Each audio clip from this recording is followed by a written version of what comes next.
பீமா எப்படி இருக்க? அதே பொண்ணுமணி தம்பி உட்காருங்க தம்பி, நான் சௌரியமா தான் இருக்கிறேன்.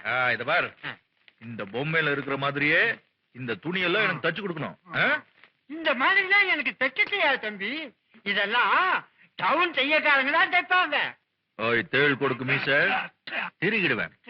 பொம்மைய பார்த்து வெட்ட வேண்டியதுதானே? கண்ணு பாக்குது, கை வெட்டுது, தச்சு கொடு. நான் அரை டவுசர் போடுற காலத்துல இருந்து அண்டர் டிராயர் போடுற வரைக்கும் நீ தானே தச்சு கொடுக்குற. அதையும் கொஞ்சம் நீட்டி தச்சு கொடுத்துரு. இப்ப நீ தச்சு கொடுக்கல, உன் நரம்பு எடுத்து நானே தச்சிருவேன். வேணாம் தம்பி, எப்படியாவது கஷ்டப்பட்டு நானே தச்சு விடுறேன். ராஜாவின் பார்வை ராணியின் பக்கம் துடித்தேன் பொண்ணுமணி. என்னாச்சு என்னாச்சு? இந்த கால் உள்ள மாட்டிக்கிட்டு வெளியே வர மாட்டேங்குதா? என்ன தப்பா நீ? இந்த காலை நானே போடுறேன். ஒரு நிமிஷம். என்ன உள்ள ஒரே இருட்டா இருக்கு? காலையே காணா. வருதா? வருது. வெளியே வருது. வருதுப்பா. வருது.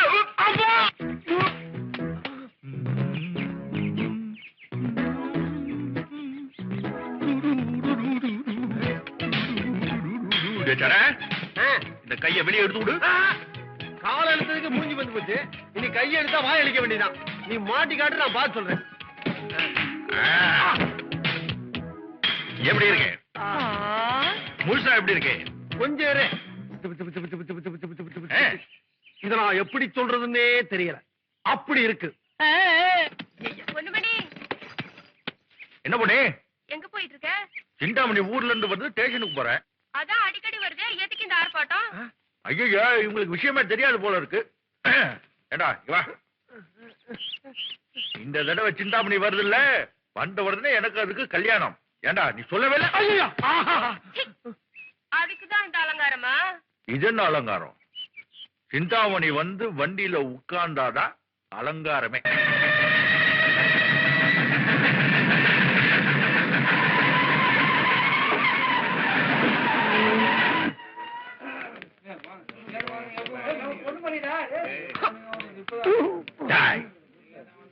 கடுதாச்சில் என்ன எழுதியிருந்தது? ராஜநடை நடந்து வர வேண்டும். இத புடி.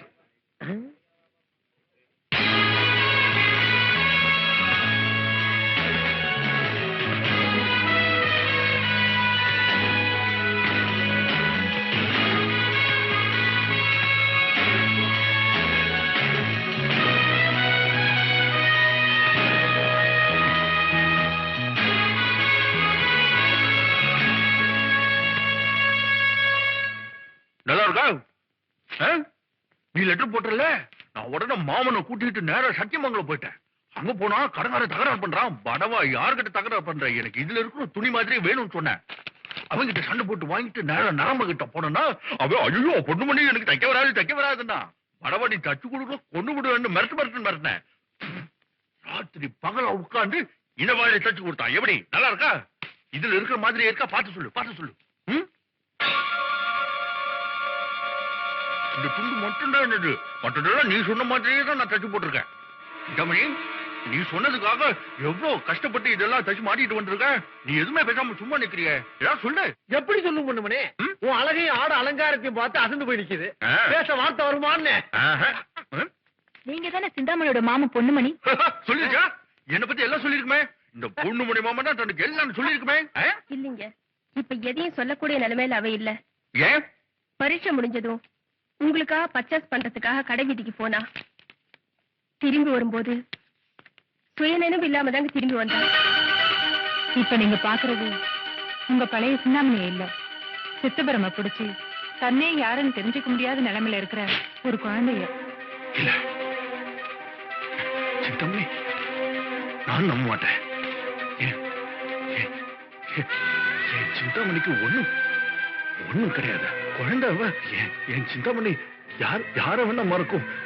என்ன இந்த மாமனை மறக்க மாட்டல? மாமா கிட்ட விளையாடுறது தானே. என் சிந்தாமணி, இந்த மாமன் உனக்கு முனியாண்டி 5 ரூபா. முனி 5, கந்தசாமி கவுண்டர் 10 ரூபா. கந்தசாமி கவுண்டர் 10. காசு பத்திரம் 5 10 திருட்டு போயிட்டா தப்பா போயிடு. மொய் பணம் திருட்டு போய் அடிபட்டு செத்தவங்க ரொம்ப பேரு.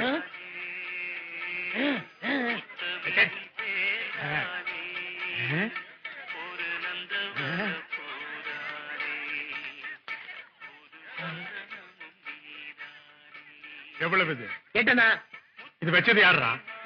அந்த நீங்க பாருங்க, அந்த ஓடுற பாருங்க. டேய் டேய் கரையா மாட்டியா? டேய் நில்றா. டேய் டேய். நில்றா. டேய் நில்றா நில்றா நில்றா நில்றா டேய் டேய் நில்றா நில்றா நில்றா நில்றா நில்றா நில்றா. டேய் என்ன இது? எட்டனா எதுக்கு வச்ச? மொய் எழுதுனேன். எதுக்கு? சந்தோஷத்துக்கு தான். யார் சந்தோஷத்துக்கு? பொண்ணு மாப்பிள்ள சந்தோஷத்துக்கு. ஓ, இந்த 8 அணா வாங்கிட்டு பொண்ணு மாப்பிள்ளை சந்தோஷம் அடைஞ்சிருவாங்களா? இல்ல இந்த 8 அணா வச்சு சர்வதேச கடனை அடைச்சிடலாம்னு நினைச்சியா? இந்த 8 அணா வைக்கிறதுக்கு நீ ஒருத்தன் வந்தியா? இல்ல, குடும்பத்தோட வரணும்னு பத்திரிக்கை போட்டிருந்தாங்களே. ஆ. நாங்க 16 பேர் வந்தோம். அடேங்க அப்பா, 16 பேரா? டேய், நீங்க சாப்பிட்ட இலை எவ்வளவு தெரியுமா? ஒரு இலை 1 ரூபாய். 16 பேருக்கு 16 ரூபாய் இலைக்கே ஆகுதுடா. ஒரு வருஷத்துக்கு உட்கார்ந்து கட்டின மாதிரி கட்டிருக்கீங்க. கை விட்டு வாங்கிடுறேன். சத்தம் போட்டு பேசாதீங்க. ஆ. மான பிரச்சனை. மானம் என்னடா மானம்? 8 நாவுக்கு மண்டி போட்டு குடும்பமே உட்கார்ந்து தின்னுருக்கீங்க. உங்களுக்கு மான பிரச்சனை வேறையாடா? டேய் பாத்தடா. பார், இந்த 8 அணா வச்சு இஞ்சி மரப்பா வாங்கி தின்னு, இல்ல சோடா வாங்கி குடி. இனிமே கல்யாண வீட்டு பக்கம் நீ வந்த மொன்ன கத்தி வச்சு கால எடுத்துருவேன். போடா. சித்தப்பு, அவனை ஏன் துரத்துறது அடிங்க? விரட்டி விரட்டி அடிக்கணும். அடே, அவன் கடனை உடனே வாங்கி கஷ்டப்பட்டு கல்யாணம் பண்ணா 8 அணாவை மொய் வச்சுட்டு 16 பேரை கூட்டி வந்து திருட்டு போறான்டா. பொய் எதுக்கு வைக்கிறது? கல்யாண வீட்டுக்கார கஷ்டம் தீர்றதுக்கு. ஒரு 1000 500 வச்சா தானே நம்ம மேல மதிப்பு மரியாதை வரும். ஓ, மொய் வச்சா 1000 500 வைக்கணுமா? பின்ன இவன மாதிரி 8 அணா வைக்கிறதா? காஞ்ச பய படா.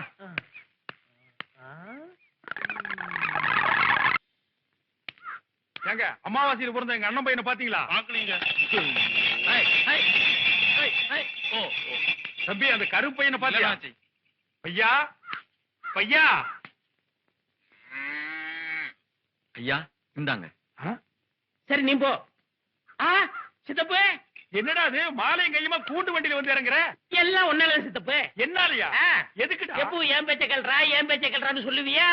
அதப்படி நடந்தனா அதுக்கு தான் இந்த மரியாதை. ஆ. நியாயமா பார்த்தா இந்த மாலை உனக்கு தான் தேவை சித்தப்பு. ஆ. இத புடி. என்ன ஆசீர்வாதம் பண்ணுங்க சித்தப்பு. ஐயோ ஐயோ, எங்க அண்ணன் பெத்த மகனே, என் சொல் பேச்சு கேட்டு இவ்வளவு மரியாதை வாங்கிட்டு வந்திருக்கேன்னா நீதாண்டா நான் பெக்காத புள்ள. யோ, புள்ளைய பெத்தவங்கள இங்க வாங்கயா. அட வாங்க. கூப்பிடுறாருல. நாச்சி எதுக்கு கூப்பிடுறாப்புல? யோ, புள்ளைங்கனார் அப்பனுக்கு பெருமைன்னு புஸ்தகத்தில் நீங்க படிச்சிருப்பீங்க. நேர்ல பாத்திருக்கீங்களா ஐயா? வந்து நிக்கிறான் பாரியா சிங்க குட்டி, எங்க அண்ணன் மகன். எனக்கு பெருமையை தேடி கொடுத்திருக்கான் ஐயா.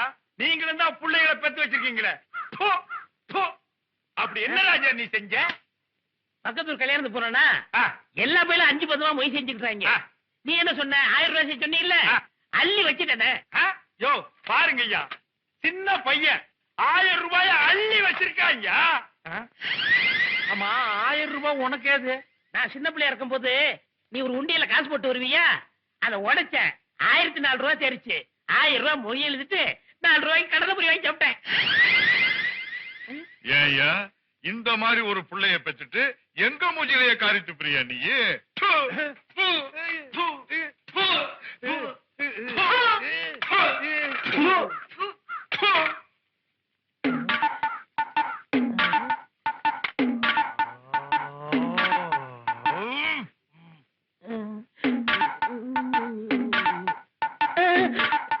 மாலையை போட்டு வில்லு வண்டியில வந்து இறங்குற, இதே மாலை போட்டு உன்னை பாறையில் அனுப்புறான்னா? ஏன் சாமி ஒரு மாதிரியா இருக்குங்க? நம்மால தீர்க்க முடியாத பிரச்சனைய யார் தீர்த்து வைப்பாங்கன்னு யோசனை பண்றேன். எனக்கு அதே மாதிரி பிரச்சனை தான் சாமி. எங்க சித்தப்பு தொழில் தெரியல அடிச்சுக்கிட்டே இருக்கு. துக்கு தொண்டை அடைக்குது. என்ன பண்றது? நானும் சொந்தமா தொழில் பண்ணாம ஆசையா இருக்கு. ஒரு ராசியான தலைய பார்த்து தொழில் ஆரம்பி. அதனாலதான் முதல்ல உங்க தலையை வெட்டலாம்னு இருக்கேன். ஏண்டா நாய, யார பார்த்து என்ன வார்த்தைடா சொல்ற? நீ கை வைக்கிறதுக்கு இவர்தால தான் கிடைச்சதா? நீ கை வச்சு இது வரைக்கும் எந்த காரியமாவது விளங்கி இருக்காடா? இப்படியே சொன்னா நான் யார் தலையை தான் வெட்டுறது? ஒரு கண்ணாடி எடுத்து உன் காஞ்ச தலையை பார்த்து நீயே கொத்திக்கடா. நாச்சி, ஏன்பா இப்படி திட்டுற? சாமி, நான் சொல்றேன்னு நீங்க தப்பா நினைக்காதீங்க. இது வரைக்கும் பெத்த குழந்தையை பார்த்து எந்த தாயாவது செத்துருக்காளுங்களா? இவன் பிறந்த உடனே மூஞ்சி பார்த்தா இவங்க அம்மா செத்து போயிட்டா, ஈன்னு சிரிச்சிருக்கான். இவங்க அப்பா நெஞ்சு வடி செத்து போயிட்டா. வாழ்நாள் பூரா என் கூட இருந்து நான் செத்துக்கிட்டு இருக்கேன், இவன் சாக மாட்டேங்கிறானுங்களே. சாமி, இது சரிப்பட்டு வராது. நான் ரோசக்காரன், என் சொத்தை பிரிச்சு கொடுக்க சொல்லுங்க. சொத்தா? ஆ, 2 மொன்ன கத்திரி அதை பிரிச்சு எடுத்துட்டு போய் பொழைச்சுக்கடா. சாமி, இனிமே யார் தயவும் எனக்கு தேவையில்லை. நான் தனியா நின்னு காமிக்கிறேன். போடா, போய் தனியா நில்லு, ஒரு ஓரமா நில்லு, ஆத்துல நில்லு, குளத்தில் நில்லு, வேகமா ரயில் வரும்போது எதுக்கால் நில்லு. ஏன் முன்னால் நிக்காத, போயிடு போயிடு. டாட்டா.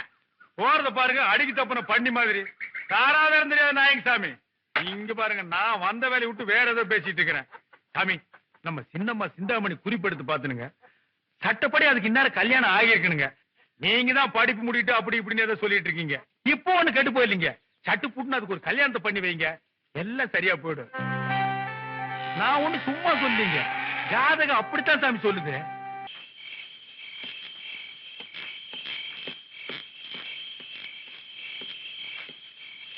எதுக்காக இந்நேரத்துல வர சொல்லி இருக்காரு? வாங்க. என்னடா அர்த்தராத்திரியில கவுண்டர் அவசரமா வர சொல்லிருக்காருன்னு பாக்குறீங்களா? எல்லா காரியமா தான். என் பொண்ணு சிந்தாமணிக்கு உடனே ஒரு மாப்பிள்ளை பார்க்கணும். ஏழை வாழைக்கு என் பொண்ணை பிடிச்சு கொடுத்தா சொத்துக்கு ஆசைப்பட்டு நாளைக்கு ஒண்ணு கொண்டு பண்ணிடுவான். அதனால கொஞ்சம் வசதியான வீட்டு பையனாவே பாருங்க. எண்ணி 8வது நாள் இந்த கல்யாணம் நடந்தாகணும். புரியுதா? பொண்ணு மட்டும் ஞாபகத்தில் வச்சுங்க, இந்த விஷயம் மாப்பிள்ளை பொண்ணு மணிக்கு அது கட்டக்கூடாது.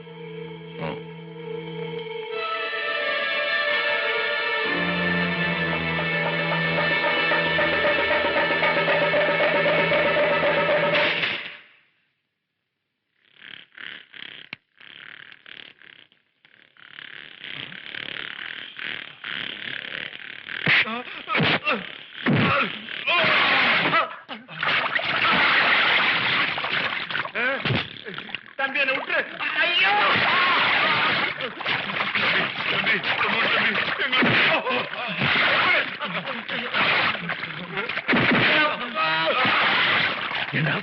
என்ன தைரியம் இருந்தா சிந்தாமணிக்கு மாப்பிள்ளை பார்க்க போவீங்க? ஓ மாமன் சொல்லிதான் தம்பி நாங்க அங்க வந்தோம். மாமா சொன்னா உங்களுக்கு எங்கடா போச்சு அறிவு? தம்பி, இனிமே எவனாவது வீட்டு பக்கம் மாப்பிள்ளை பாக்குறன்னு வந்தீங்க, அவனா பகுந்து எருக்கன் செடிக்கு பதிலா உங்களை உரம் போட்டு மெரி மெரின்னு வச்சு நாத்து நட்டிடுவான். ஜாக்கிரதை.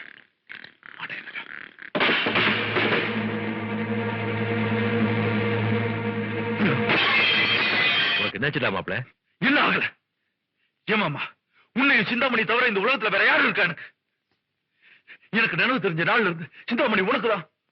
பூ வச்சு பார்க்க போறோம் நீதான், பொட்டு வச்சு பார்க்க போறோம் நீதான் சொல்லுவிய. அது அத்தனை பொய்யா? நீ சிந்திர வேர்வை தாண்டா இந்த உடம்புல ஒரு ரத்தம்னு சொல்லுவிய. அது பொய்யா? உன் கண்ணுல தூசி விண்டா துணி வச்சு போயிடுவானே இந்த பொண்ணு மணி. அவ வச்சிருந்த பாசம் பொய்யா? சொல்லு மாமா, எது போய்? மாப்பிள்ள மாப்பிள்ள கூப்பிடாத. பிறப்புலையும் பழப்புலையும் எந்த வித்தியாசத்தையும் காட்டாம கடைசியில நான் நீ பணக்காரன்னு காட்டிட்டிய. சிந்தாமணி எனக்கு கிடைக்கலங்கிற ஆதங்கத்துல நான் பேசல. யாரோ ஊர் பேரு தெரியாதவங்க அமைச்சு அவளுக்கு மாப்பிள்ளை பார்க்க சொல்லியிருக்கேன். ஏமாமா, சிந்தாமணியை கல்யாணம் பண்ணிக்கிற யோகிதை தான் எனக்கு கிடையாதுன்னு நீ முடிவு பண்ணிட்டேன். சரி விடு. நான் கேட்கிறேன், என்ன தவிர சிந்தாமணியை வேற யாருக்கு நல்லா தெரியும்? அவளுக்கு ஒரு நல்ல மாப்பிள்ளை என்ன தவிர வேற யாரால பார்க்க முடியும்? அந்த தகுதி கூட எனக்கு கிடையாது. சொல்லு மாமா, சொல்லு. ஏன் பேசாம இருக்க?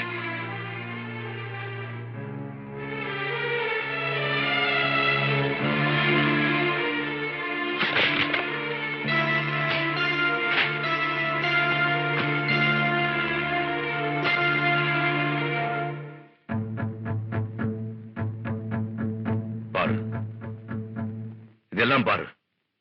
அரசனா இருந்தா கூட 5 பவுன் தான் தாலி செய்வான். ஆனா நான் 25 பவுன்ல தாலி பண்ணிருக்கேன். எதுக்காக? சிந்தாமணி கழுத்துல நீ கட்டணுங்கிறதுக்காக. பட்டுல சேலை எடுத்தா பட்டு 4 பேர் பேசிவிடுவாங்கிறதுக்காக ஜரிகையால் அழைச்ச சேலையை எடுத்திருக்கேன்.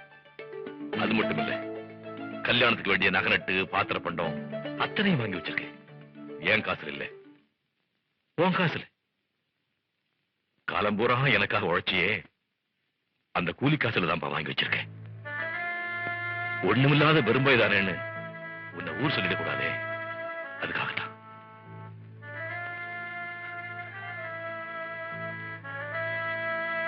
ஏமாமா, இது அத்தனையும் வாங்கி வச்சுட்டு மாப்பிள்ளை மட்டும் ஏமாமா மாத்திட்டேன். ஏற்கனவே ஒரு கண்ணு போயிடுச்சு. இப்ப இன்னொரு கண்ணை குத்திக்க சொல்றியா? இந்த பைத்தியத்தை கட்டிக்கிட்டு வாழ்நாள் முழுக்க நீ என்னடா சொத்தன்னு வைக்க போற? அதனாலதான் இப்படி ஒரு முடிவு எடுத்தேன். ராஜ்கிய தப்பான மாப்பிள்ளை. இல்ல மாமா, அது தப்பு இல்லை. கேவலம் கேவலம் உடம்பு சுகத்துக்காக ஆசைப்படுற ஒரு சாதாரண மனுஷனா நீ என்ன நினைச்சிட்ட பாரு. அதுக்குதான் நீ தப்பு பண்ணிட்ட. உன்னையும் சிந்தாமணியும் கண் கலங்காம பாத்துக்கிறத தவிர இந்த உலகத்துல வேற சுகமே எனக்கு கிடையாது மாமா. சத்தியமா கிடையாது. அதை நீ புரிஞ்சுக்க. உனக்கு நல்லது கொண்டதான் நினைச்சு உன் மனசையே காயப்படுத்திட்டு சும்மா சும்மா இருக்கணும். பெரிய பெரிய வார்த்தைகளை சொல்லிக்கிட்டு விழுந்த மாதிரி அழுதுகிட்டு நீங்க வா வா உட்கார். இங்கே இரு, இதோ வந்துட்டேன்.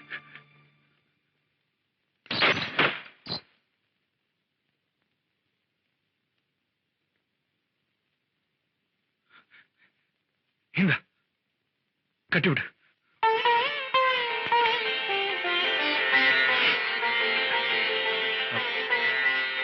தானா இருந்துருச்சு. கட்டிவிடு.